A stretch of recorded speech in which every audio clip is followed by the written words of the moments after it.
powers are neither sure friends nor implacable foes.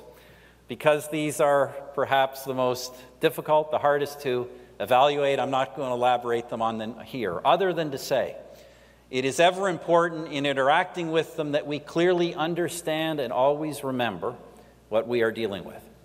Other countries, however, constitute unambiguously a clear and present danger and thus demand a very sober assessment.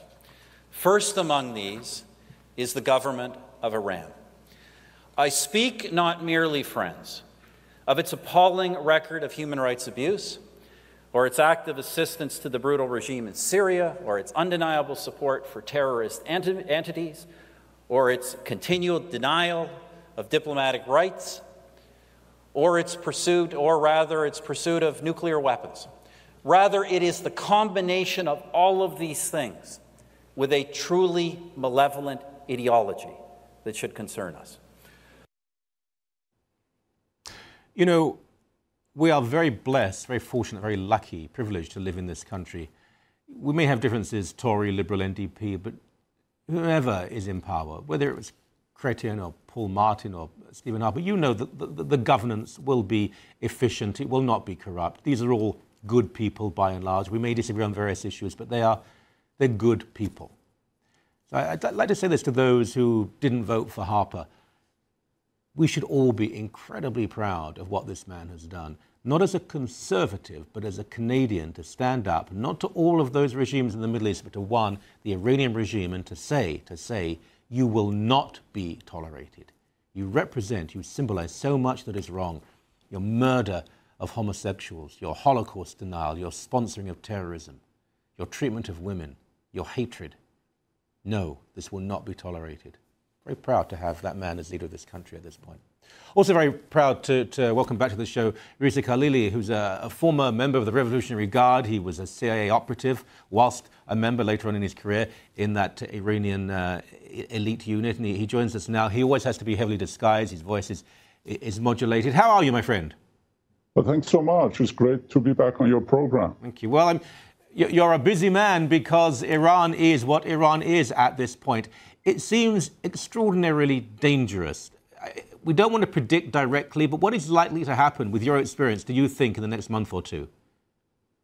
Well, it is obvious that the strategy of the radicals who rule Iran has been successful so far by threatening the world, by continuing with their nuclear program, despite the UN sanctions and threats. And they have correctly evaluated the West, which is weak, which is fearful of a confrontation, and hence they're marching to the point that they'll become untouchable. And should they reach that point, which could be very soon, then humanity, global stability and economy will be at danger.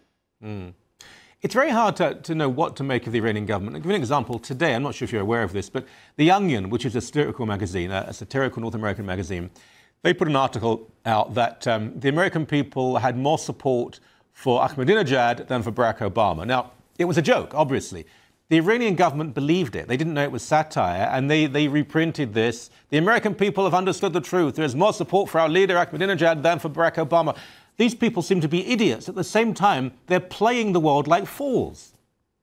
Yes, and here's the thing. First of all, they truly believe that they're on the right path. They truly believe that America, Israel, and other countries cannot take any action against them, that they're empowered by Allah. At the same time, their propaganda machine has been working full force for over 3 decades, and they've been successful in inciting Muslims throughout the world, increasing the hatred towards West and its democracy.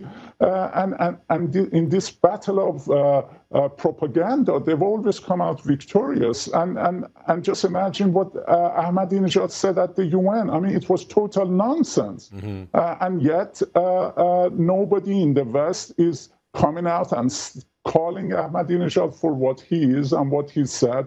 and therefore they're claiming victory, that he came to the UN and announced to the world that the last Islamic Messiah is coming and that the spring is upon us, and the rest of that nonsense. Yes, I mean, people should realize, particularly people out there who are secular, who are atheists or whatever, he said the 12th Imam will come, he will conquer the world, conquer Christianity, then everything will be fine, peace and justice. And can you imagine if a Christian or a Jewish leader had spoken in those theological terms of Armageddon and so on? We wouldn't take him at all seriously. Of course, Stephen Harper, I think, sees through this man. Well, he does. So does the Israeli leader Benjamin Netanyahu, who also spoke at the UN. Let's see a brief clip of that, please. The relevant question is not when Iran will get the bomb. The relevant question is, at what stage can we no longer stop Iran from getting the bomb? The red line must be drawn on Iran's nuclear enrichment program, because these enrichment facilities are the only nuclear installations that we can definitely see and credibly target. Do you think it is inevitable that Israel will strike Iran? I believe so. I think there were several important facts within Mr. Netanyahu's statement, and all of them showed the divide that exists between Israel and America, and it's sending the wrong signal to the Islamic leaders in Iran that U.S. is no longer supporting Israel, that Israel is left alone, and so it further emboldens the regime to continue on with the nuclear and missile program, and so. The statement by Mr. Netanyahu about the red line, it's a very logical one. If we do not draw a red line, then the regime thinks it can get away, and that's what they've been thinking so far. But also, Mr. Netanyahu was generous with his statement, still talking about, a time in the next few months where it will become too late. I think that already, as the last IAEA report stated, Iran has amassed enough enriched uranium for 6 nuclear bombs, has doubled the number of centrifuges at Fordow facility where they're enriching to the 20%, meaning that any week now they'll have enough 20% enrichment to further enrich within weeks for the first atomic bomb. And I revealed several months ago that they're working out of workshops on the trigger for nuclear warhead, and right now they're working on a nuclear warhead from several sites that is unknown to the West. So the world could be surprised, and I think Israel at one point will determine that it can no longer wait and attack, and they know the consequences, and I don't think that it's their duty to protect the world against this Armageddon by the regime in Iran, and the West should step up. Mm-hmm. Just very briefly, if it does happen, obviously, Iran will try to respond. I don't think it can militarily. Well, let's ask you that, actually. What can not the terrorists, what can the direct military response, very quickly, could there be from Iran? What could they do to defend themselves or to attack Israel? Well, ballistic missiles launch on Israel, Hezbollah getting involved launching missiles, Islamic Jihad launching missiles, Syria getting involved, and the incitement of the Muslims in the region. Yeah. Oh, my golly. Interesting, I suppose, is the euphemistic term. Interesting times ahead. As always, it's a great pleasure having you on the show. Thank you so very much indeed. Thanks so much for having me.